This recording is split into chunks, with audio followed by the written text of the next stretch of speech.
phase potentiation, hooking up cycles, phases and programs. Potentiation has that function. I got 3 favorite phases that get most of my job done. Potentiation, what's their function? Hyper, strength, and peak, they'll take you pretty far.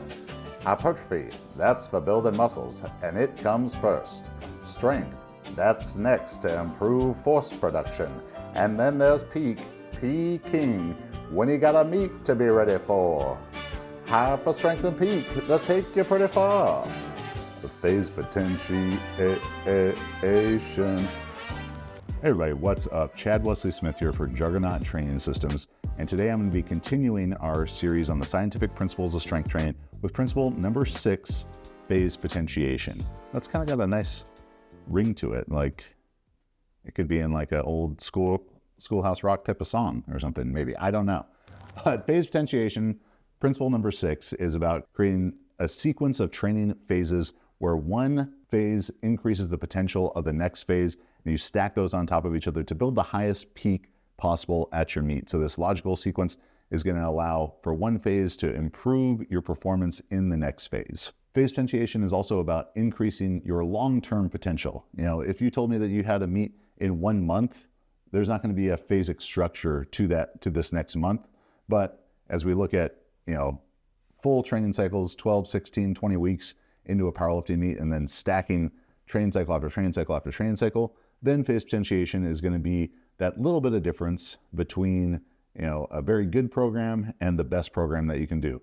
And this is down on the list. It's 6th out of 7 priorities. So you can have a really effective program without doing this and get really big and strong. But if we're looking to do things the absolute best way possible, this is probably going to help you out. As we apply phase potentiation for powerlifting, we're typically going to do that with 3 phases. We're going to have our hypertrophy phase, strength phase, and a peaking phase. So hypertrophy, we're going to build bigger muscles. In strength, we're going to take those bigger muscles and teach them how to produce more force. And then in peaking, we're going to take those bigger, more force-producing muscles and hone the technical prowess of them into the competitive exercises, as well as developing the neural qualities needed for 1-rep maxes. So we're going hypertrophy, strength, peaking, stacking those on each other, getting you ready for the best meet performance possible with proper application of phase potentiation. Some key considerations for phase potentiation are, number 1, specificity. Specificity is always the framework within which all of our training decisions are made, and specificity is developing the underlying systems of success for the sport. So specificity doesn't just mean doing 1-rep max in competition, squat, bench, and deadlift all the time. It, again, is developing the underlying systems of success for the sport. For powerlifting, that means, having bigger muscles, having them produce more force, and having great technique in those. The best powerlifters in the world are, of course, very, very muscular. So hypertrophy is specific to powerlifting because specificity isn't just 1-rep max in squat, bench, and deadlift. That's exercise selection and loading strategy is certainly a big part of that, but we have to develop the necessary qualities. Then doing that in a logical sequence, that we go hypertrophy, strength, peaking, not hypertrophy, peaking, strength.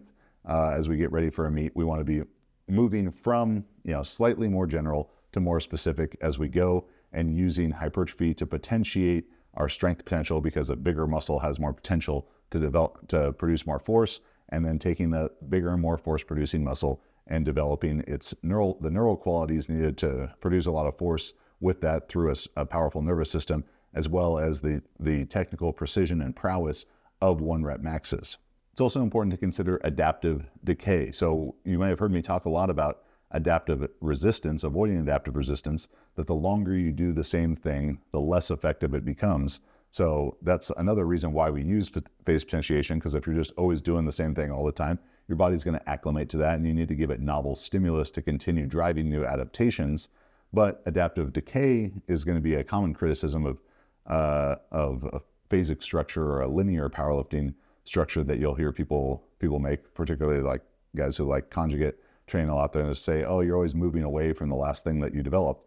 And that could be true if you have improper phase length. If you're getting into really, really long phases that don't have sufficient volume, yeah, you might lose some muscle in a strength phase that you built in a hypertrophy phase. But strength should be sufficient volume to retain all hypertrophy, and the phase shouldn't be so long that you're losing the previous quality. Same thing goes for peaking. Because peaking phases are inherently low volume, so you can manage fitness fatigue better going into the meet and manage it so you can lift the heaviest weights possible. There would be more potential there for possibly losing some hypertrophy, but that's going to be a consideration of how long your phase is. If you're in danger of actually losing muscle in that short of a time because maybe you haven't been training for very long, you're not very big, muscular, or strong, you're not getting a ton of stimulus from those weights, then you're going to need to have a relatively short peak. So if you're watching this video, you're maybe a 22-year-old female lifter in the 52 kilo class and you've been lifting for a year, yeah, your peak could be like 2 weeks long, maybe 2.5 weeks, even 1.5 week with like a half-week taper. But if you're watching this video and you're someone like me, how I was in my powerlifting career, you're 350 pounds, you've been lifting for 20 years, then your peaking phase could be out as long as 6 or 8 weeks long, and you're not going to have to worry about losing muscle during that phase. Now, if I would have extended to a 3 or 4 month peaking phase, yeah, that could be an issue. And then another consideration on top of this is going to be, of course, Soviet sport supplements. And if you're using those, you can have a longer peaking phase or get away with more peaking style training because those supplements are going to help you retain muscle mass even during low volume training. So we're looking at specificity. We're looking at creating a logical sequence to help us avoid adaptive decay. So in our efforts to avoid adaptive decay, we need to look at what are optimal phase lengths for hypertrophy, strength, and peaking phases. So hypertrophy, typically going to want to train those, for 1 month out to, at most probably 4 months for a competitive powerlifter. Then you're going to move into a strength phase where you're going to go again for as short as 1 month, as long as 3 or 4 months consecutively. And then peaking is going to be anywhere from, on the very, very, very short end, like a week and a half, but let's call it 2 weeks out to probably 6, maybe 8 weeks. If you're really big and strong and you've been training for a long time, you're going to need a longer peak because it's going to take you longer to work up to the heaviest weights possible. And because you're deriving so much stimulus from every training session you do because the weights are so heavy and you have, such a powerful nervous system, so much muscle to damage, all that stuff, the training is going to be less frequent for you during peaking. You might only be able to deadlift heavy, every 10 to 14 days. So that's just going to extend the length of the phase that you need. So in hypertrophy, we're going from 1 hypertrophy block in a row, maybe up to 4. Strength going again from 1 to 3 or 4. And then peaking, we're going from about 2 weeks out to as long as 8 weeks. And so the bigger and stronger that you are, the less hypertrophy you likely need. You've probably already, kind of gotten everything you can out of building more muscular size. Maybe you're at the top of your weight class or having to cut weight to make your weight class. So you don't need to compound that problem with a lot of hypertrophy training. Not to say that high volume training couldn't still be valuable for you in a general phase, but that's going to be more from a work capacity standpoint. Then in a strength phase, again, we're going from about 1 month as long as 4 months. The bigger and stronger you are, the less overall training you're going to need or be able to tolerate working up to that. So the bigger and stronger you are, the lower side of that you might need to be. But as you progress through kind of eras of your training career, beginners are going to need more hypertrophy and less peaking. Advanced lifters are going to need less hypertrophy and more peaking.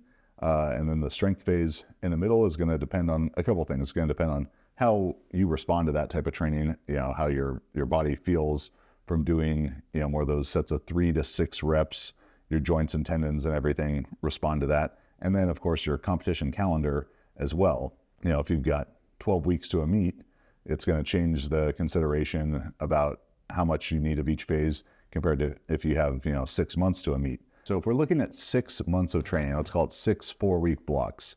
A beginner lifter might do 3 hypertrophy blocks, 2 strength blocks, and 1 peaking block. An intermediate lifter might be 2 hypertrophy, 3 strength, and 1 peaking. And then an advanced lifter, so let's say 10 plus years of serious strength training, serious powerlifting training, it could be 0 or 1 hypertrophy block, depending on, again, if you've maxed out your weight class.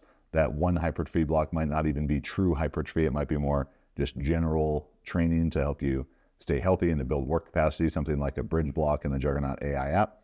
Then you're going to go for 3 or 4 strength blocks, and then probably into 2 peaking blocks.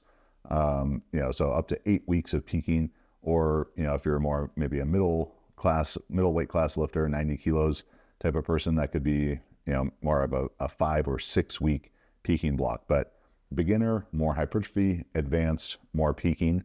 And if you have a really long time to train, you have a full year to train and you're just getting ready for this one meet, I'd encourage you to check out our video on creating an annual plan. But even with that, you don't want to go like, oh, I'm going to do like 6 months of hypertrophy and then 4 months of strength and into 2 months of peaking. I'd suggest there more to do, like, if you have this really long extended timeline, or you're just training to train to be the strongest version of yourself that you can, go like 2 hypertrophy, 3 strength, 1 peak, then maybe 3 hypertrophy, 2 strength, 1 peak. If you don't really care about your 1 rep maxes, you can skip those peaking phases as well. Not a huge deal, but understand that hypertrophy potentiates strength and strength potentiates hypertrophy. So while that bigger muscle is going to have the potential to produce more force, then once you make it stronger during the strength phase, now you can go back to hypertrophy and use a heavier weight, which is going to elicit more stimulus to build the bigger muscle, and so on and so forth. A question I get a lot of times is, do you have to be in the same phase for everything all the time? The answer is no, but I wouldn't get any lift into peaking while you're doing hypertrophy for others, or vice versa. You could be 1 phase away. So let's say a lot of people's upper body and their bench press is going to respond the best to hypertrophy training. So maybe you move on to strength in the deadlift while you stay in hypertrophy for the bench press, or you need a longer peaking block because you're really strong in the deadlift, so you move into peaking in the deadlift while you stay in strength for the bench press and squat. But don't let yourself get into peaking for the deadlift while you're still in hypertrophy for the bench press or hypertrophy for the squat, because there's going to be a little bit too much interference with the qualities that you're trying to develop there. So in summary, we're trying to create a logical sequence of training phases to build our long-term potential. We're going to do that by going hypertrophy work into strength work, finally finishing up with the peaking, least specific to most specific over time, building the bigger muscle, then teaching that bigger muscle how to produce more force, and then finally taking that bigger, more force-producing muscle and honing the technical prowess of the competition exercises and bringing up our neural force production qualities. So if you like this video, subscribe to the channel, like down below, all that good stuff. If you're looking for an expertly designed program for you, you can get a 2-week free trial of the Juggernaut AI app. All this phase potentiation stuff will be taken care of for you in there, and you'll get the smartest program for you. Thanks for watching.